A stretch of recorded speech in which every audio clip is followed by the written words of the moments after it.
Mr. Worldwide.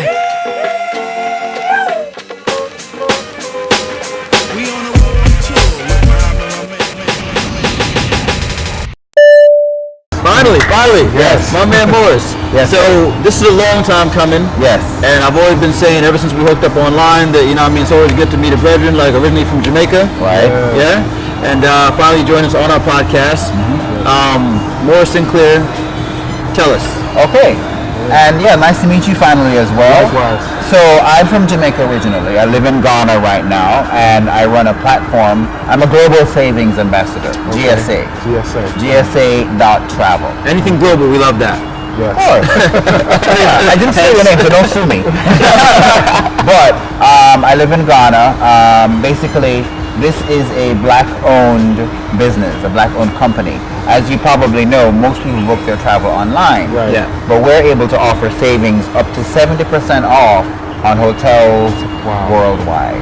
So what the whole point of that is, more people will be able to afford to travel because they're saving money, and then a lot of the money that's being saved can be turned back into the Africa or the African diaspora to do other things. Impact investment. Right there. Impact investing and all of that. I'll speak more on that side. How do you turn it back to investment for them? Well, okay. So say for example, I was talking in the Tech Talk earlier about gathering data on people. Right. You know what I mean? As you know, the touch points these days are everybody has a mobile device. Right. So as we gather data, we're able to know what people want, where they're going, what they need, all that kind of stuff. What we're looking at right now is the fact that because Africa is positioned to be the second largest travel industry because of technology, because of what we have with the resources and everything that we have, because Africa has the youngest population, and by 2030 we will have the youngest population in the world. All these people, all these different players, which they've been doing for 500 years, Anyway. are coming and still coming to gather and pull those intellectual properties, those resources that we have. Yeah. So this is now time for us to capture that. So with our travel platform, allowing more people, especially the African diaspora, to travel, a lot of that revenue can stay in Africa. And circulate. So all these people who have the shea butter, the fabrics, the designers, the intellectual guys who are doing the coding and all that kind of stuff, more of this money can generate, resource and plug back into resources that those people need. Yeah. So that's where we're looking. Because with our platform, we are estimating that 80% of every dollar that we pull in can go right back into the African diaspora. That's huge. Yeah. That's huge. Because we have everything in Africa. We have everything in Africa, and Africa has everything in us. Wow. it makes me think of how can we crowbar some of that money in regards to Asia, saying, hey, if you're going to come here, you're going to have to spend with us. Well, how can we do that? This is what we're doing. So we're now shifting the paradigm, because all of these booking platforms, Booking.com, Expedia, Travelocity, Kayak, you name it, they're all owned by two companies. Right? That's why the website looks the same. They're all the same. Yeah. They're all the same thing. Yeah. The average person spends 30 minutes looking for a hotel, and they save $5 from this website as opposed to that website. Yeah, $5 a day. Yeah, maybe at the end of the week you can save $35, $40 a meal, whatever. But we are now able to capture a percentage of that by using data analytics, technology, artificial intelligence to sort of analyze all of that, gather the consumer data. We know what the hotels really, really want as their base price, and we can drop the price from what Booking.com and all these guys are charging, drop the price, give you guys, the public, a lower cost for their travel, and then still turn some of that money back into... And we're able to do more. Yeah, we're able to do more. Yeah, we're able to travel more frequently. We're able to bring more people. So regardless of where they're coming from, even from Asia, everybody wants to save money on travel. Right. So if they have an alternative to say, well, okay, I'm not going to give the money to these guys, but I'm going to look at this website here or this booking platform and save my money, that comes back through to us, and we capture some of that revenue. I'm hearing a term in my head, regionally relevant. Yeah, because you're dealing with African hotels and experiences. Yes. Yeah, because these bigger guys, etc., like they're global. For them, Africa is just another market and one of their low things on their priority list anyhow. No, it's not, but it's not low on their priority. But it's a bit high, you think? Yes. Yeah, because they want to come in and see what's there. They want to come and explore. They want to come and take. Okay, from a resources perspective, I understand that, but do you feel like it's high in terms of people just wanting to come see things like safari, etc.? Well, because of what's going on in the world, people are now waking up to what there is in Right. Africa. You know what I You mean? can see it in Cape So trends are changing. It's trending into that. Just personally, 5-6 years ago, my friends were like, "What are you doing in Ghana?" Sure. You know. Now they're like, "What? When can I come to Ghana?" Yeah. You know what I mean? So now the whole paradigm is shifting to really beginning to see that, oh yeah, well maybe there are, through social media and all these other things, and because of what you guys are doing, exposure, people can see that, hey, come see what the African diaspora has to offer. Yeah. And how are you doing that with people from the West? Because here's what I saw, and I just mentioned Cape Town, right? Yeah. Being Europeans' playground. Yeah. When you go to Cape Town, you see all these businesses, and you hardly see any locals owning things in Cape Town, South Africa. In the U.S., in Canada, or the Caribbean is where people go. They get their passport and they go straight to the Bahamas, straight to Jamaica. How can you get them over the pond? Well, fortunately, because of what's going on in the West, they're sort of doing that. Yeah. You know what I mean? With the administration that's in the United States right now, and there is a lot of political and civil unrest all over the world. So people are like, okay, let's kind of look at Hong Kong is going through stuff right now. Right. South America is going through stuff with Venezuela and all that. Even the Caribbean is going through a little bit of a shift in things that are doing. And Mexico's unsafe. Yeah, crime and all that kind of stuff. People are like, okay, where else can we go?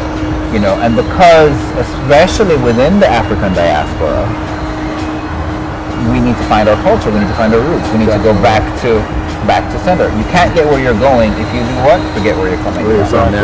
So speak to the year of return. Okay. I'll be in Ghana, or we'll be in Ghana All right. in December. Yes. Speak to, has there been an influx of...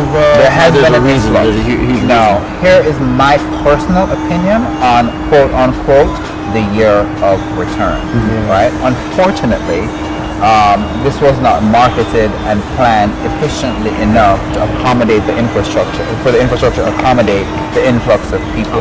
So people will come to Africa, to Ghana, and be a little bit disappointed with the fact that there's so much traffic. There really isn't a major okay, welcome to Ghana, here's your welcome year of return kit. And there are things that are going on, and unfortunately it's more geared towards partying. Right? Unfortunately. Yeah.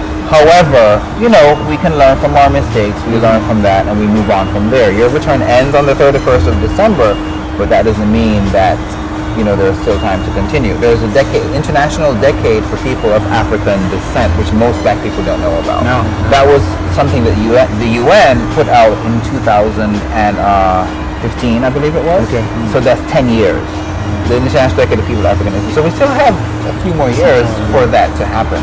So the year of return, personally for me, it really does not mean anything significant.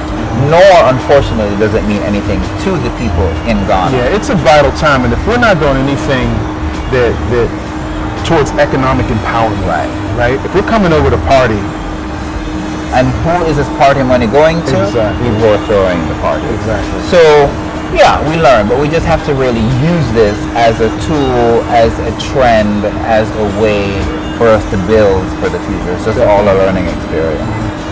And that's something very important that you said there with unfortunately, we weren't ready as Ghana. Yeah. But this is the first time something like this is happening. Yeah. And though you're saying it doesn't really mean what people are thinking, like that, this big magnitude, for the Black Americans I've talked to, for instance, that's the only thing that's taking them to Africa right now. Right. So if they didn't hear this title, if the book didn't have a title on it, they wouldn't read it. Right. In other words. So there's that. So there is something there, for some people definitely to positive. get off their behind and actually you know what, if any time in my life I'm going to do this, we're talking about older people, 60-something years old, saying, you know what, if any time I'm going to go to Africa, it's right now. Right. Because of this event. and some of them are getting a passport for the first time. Just right. So that's a step. So it is doing something. It's doing for them something, in particular. but what I'd like for it to really continue to do is those people who are coming not just to come to party and see. Agreed. Okay, I Agreed. want them to come and really kind of get in touch, get into what's really going on for them and for the people there that they meet, so that they can in the future perhaps, you know, maybe come back, do some impact investing, maybe come back, you know, think of maybe spending a little bit more time there, maybe come back and finding their family roots if they want to do the whole DNA thing, if they're into that sort of thing, or whether they do it through the history books or whatever, but just for it to be an eye-opener for the people in Africa as well as the people who are coming. For your company, are you looking to be one of the players to fill that void, to give people a vehicle, a platform to invest, to seek heritage belongings and cultural things? What's going to fill in that space? Who's going to make it easy? Because in the States particularly, we're used to someone facilitating things. Correct. So, you know, another thing about coming, especially to Ghana, and many other places in Africa as well, it's really the best thing if you can have someone hold your hand. And take you that's what I mean.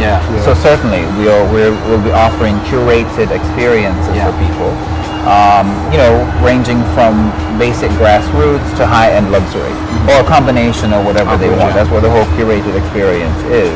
But at the same time, we are making it a little bit easier for people to say, well, okay, now I have a friend in Ghana. Now I can meet other people here. Now I can network. And it's not just through us. We just want to offer a gateway, you know, so that people can come in there and see what's there and facilitate that. Once you meet the people that you need to meet, once I introduce you, then you sort of take it from there. I just want people to return. Yeah, I just want them to come, see, work on it, you know, and get a move on from there. You know, that would be a good concept actually. Not just year of return, just return after. Just return. Period. Just return. Come period. back. And then the whole continent can participate in that. Correct. Correct. Yeah, because I think some people in East Africa or South Africa, for instance, might be like, oh, well, you know, we're still here. What's also important one is Africa.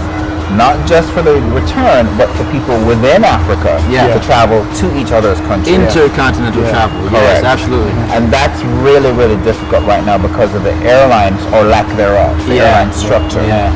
So we're also working with some of the development partners who are looking to build that, like say start airlines that can go from say Ghana to another country. You know, whether it's cargo, which is also important, or passenger service, you know, for people who are coming and for people who live there. Encourage local tourism. I'd love to see, you know, how that can work. So we're working on facilitating that for It's long overdue. So it needs to start. Correct. I mean, if you look at like U.S. air travel, if you look at a map that I've seen before, like a satellite map of all the planes that fly back and forth every hour in the U.S. So busy. Atlanta's like, you know, the busiest airport in America. You know, so many flights like, you know, being taken in all the time. So why can't Africa be like that? They show the routes in Africa. It's like one plane here. Next flight takes off in 5 hours. Right.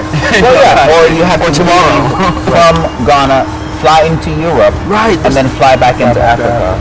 That boggles my mind. Big money. Just who's getting that money? Europe. Europe. A European carrier. So that's how it is right now. You know, I mean, there are many layers of this, but the bottom line is we all have to just come together and work together to make all of this happen.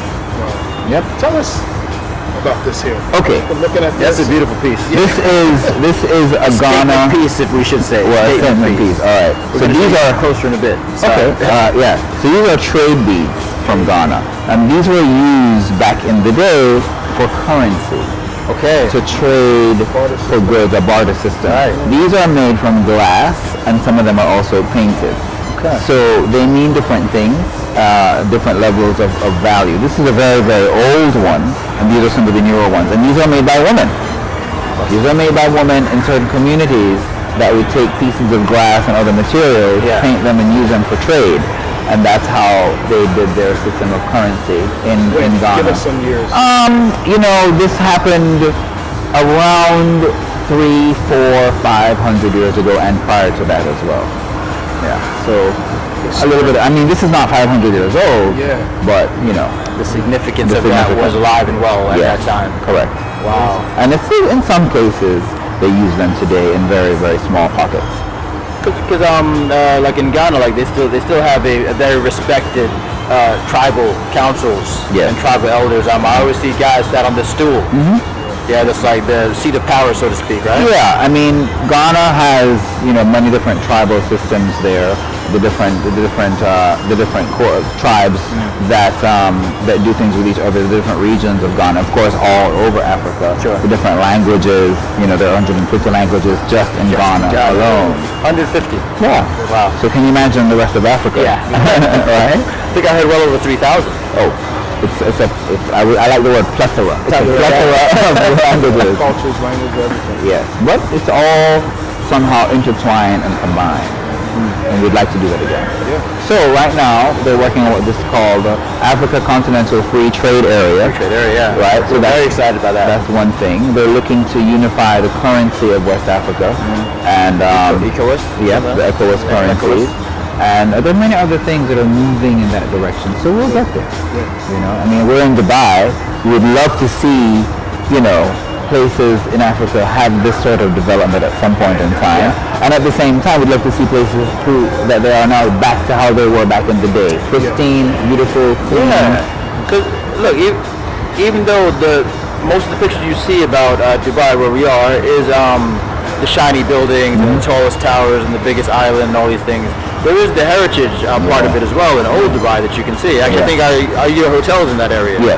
It's like they do preserve these things as well. Yes. And that's nowhere near as old as what we have in Africa. Correct.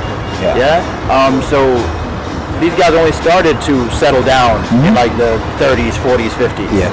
Correct. Yeah, but they still keep like, oh, this is the original Sheikh's house. This is where he grew up, and like these kind of things. So yeah, we would definitely love to see those kind of tours spoken about in a big way. Tours. Yeah, heritage tours. Yeah. So there's a heritage and cultural preservation. Right now, for example, they are looking to knock down all of this area that's used for art and culture and put up these brand new shiny buildings. I know. But they were stopped because they're artifacts, they're ruins, there are remains of human remains and the things that they use, the plates, the art, all that kind of stuff, that they have to kind of archive and document. Just like as they should. Yeah, as they should. So UNESCO fortunately stepped in and said, okay, hold on, wait a minute now. This is their heritage site here. You can't just historical landmarks. Yeah. And then you have to keep them. And then it teaches us about where we came from. Yeah. You know what I mean? Yeah. And I guess it comes down to education as well. But like every time I hear UNESCO, I'm just like, what? Why does it take someone to tell us? Right. This is worth saving. It's like, whoa, what are you doing? This is good stuff right here. Yes. So I mean, there are so many relics and remnants of imperialism and colonialism, right, that word, that we have to still break out of. Yeah. So we have to re-engineer ourselves and not allow someone to re-engineer us. That's where we are right now. So, I mean, I'm glad that you guys are coming together. Your Global Brothers podcast is like, I've watched them, you know what I mean? And I think that I like what you guys are doing. You're based here, but your heart is Heart's in Africa, man. Yes. Yeah. We wear it. You see, I mean, exactly. I really appreciate that. And then, of course, me and you being from the Caribbean, we have our own stories to tell of of where we're going, where we came from, and all of that, and how that's going to help to push the whole move forward. Yeah. Thank you, man. Thank you. Thanks for. And we'll see you in Ghana. Yes. Definitely. If you're coming to Ghana, call me. GSA.travel. All right. Love it. Love that. Cool. Mr. Worldwide.